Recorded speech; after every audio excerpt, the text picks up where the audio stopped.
Konnichiwa, y'all, and welcome to the 10 at 10 for March 18th of 2025. I'm Matt, and that's my brother Tim. Hey y'all, we're going to talk about 10 of the 20 trees getting listed today on MrMaple.com at 10 a.m. Eastern Standard Time.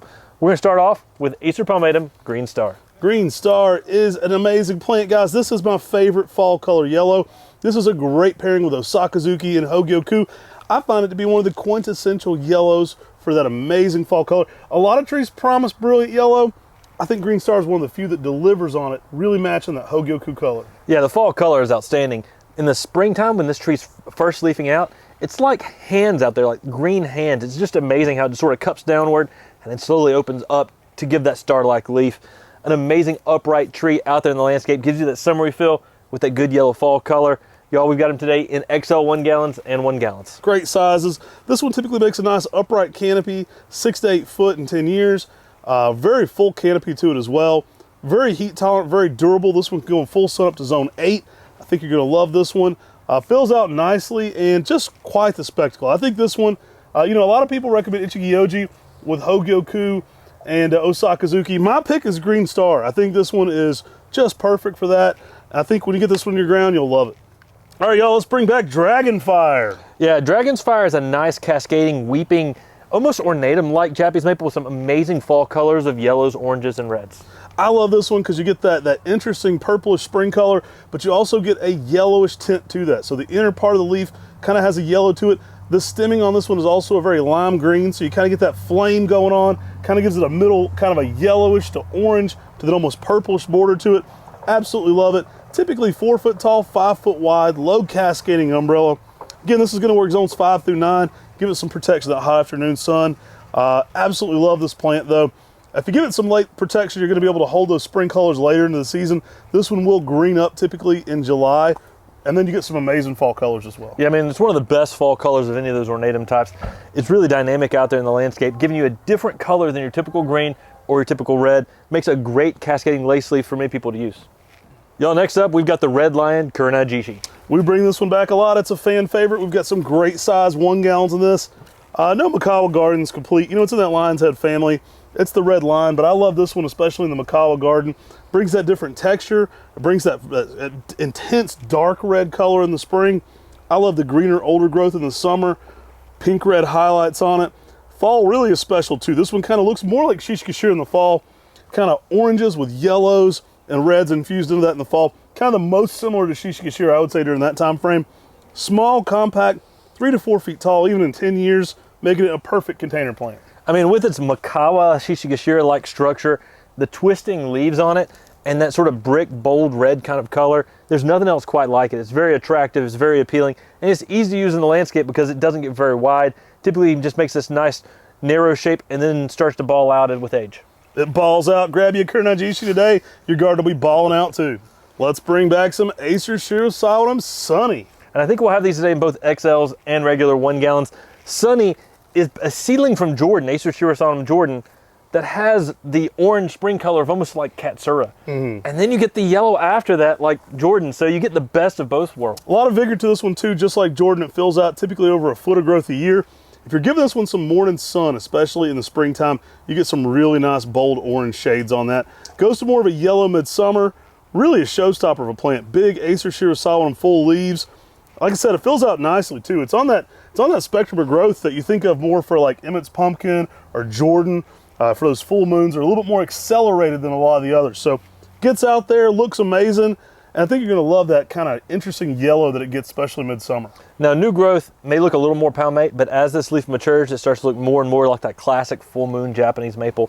Sunny and outstanding, very uniquely colored Japanese maple. Cue the 70s, sunny. All right, guys, we're about to get it gyrating up in here. We got Germaine's Gyration. Yo, Germaine's Gyration is one of my favorite Japanese maples. It twists and contorts, but the most amazing thing about this tree, besides its unique shape, is how big it gets so quick. And it gets out there and makes that cascading umbrella with twist and contorted habit.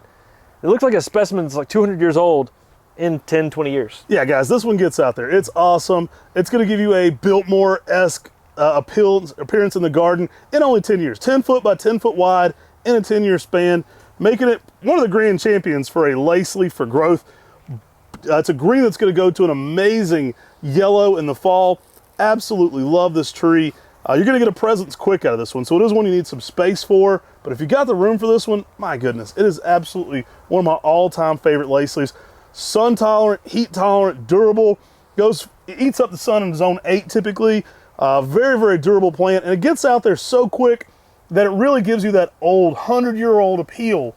You know, something like waterfall's not gonna get this the big as this does, you know, in a 100-year span. You're gonna get something that has that appeal of age really quickly.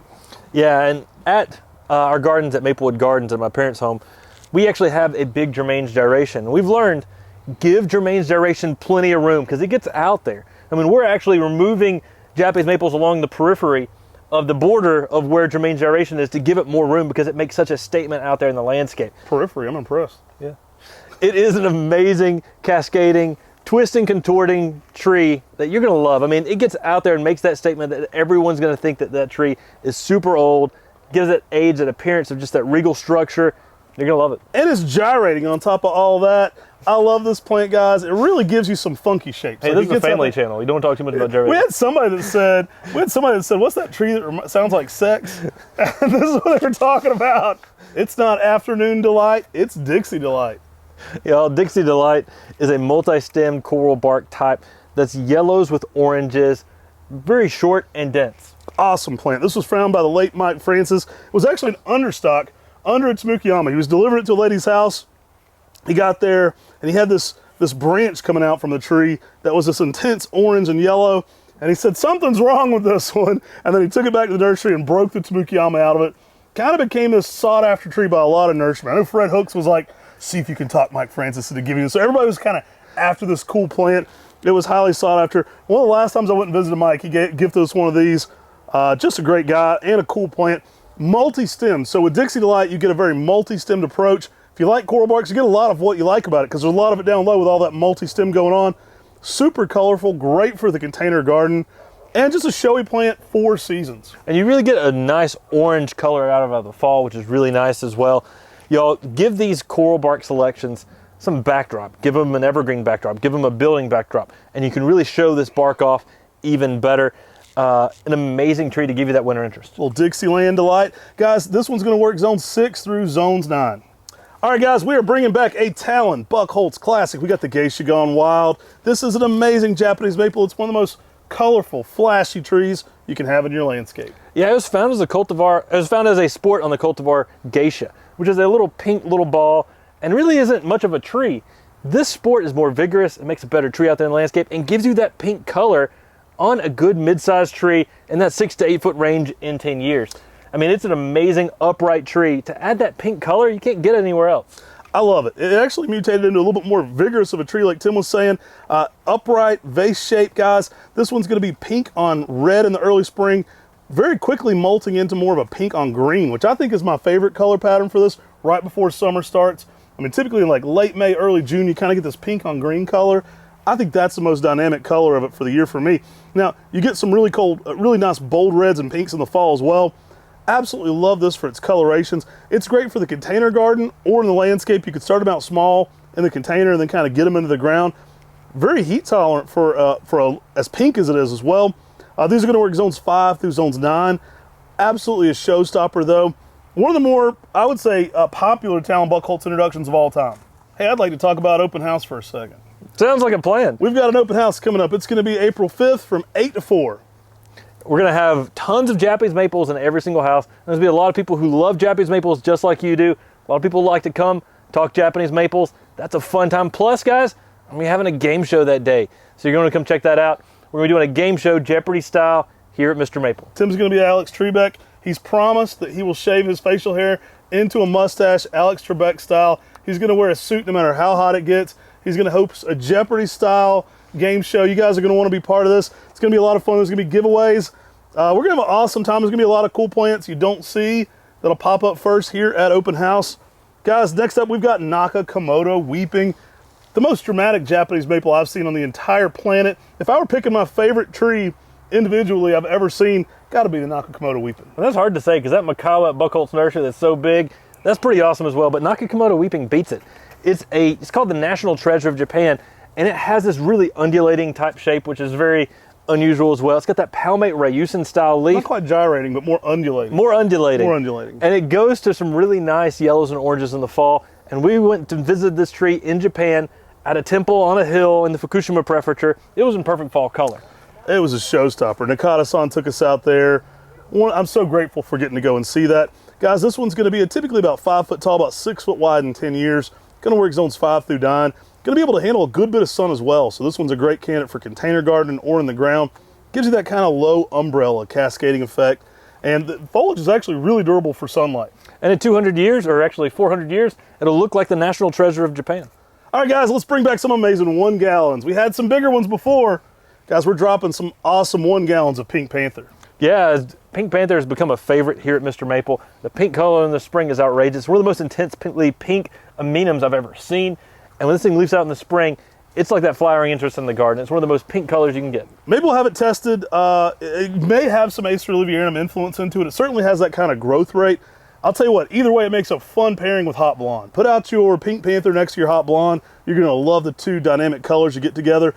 This one leaves out intensely pink, so you get that neon pinkness to it. Now, if you're growing this one in some more shade, you will get some more of that, Tim likes to call it sparkles. You get that like interesting kind of 2-tone hazing color going on with some pink and some green going on. So if you're getting a little bit more shade, you get a little bit more of that effect to it. If you're growing it in sun, you're going to get more of that like intense high pink color. Now, after that pink color, you get a nice shade of green out there in the landscape. Gives you a nice summery feel in the garden.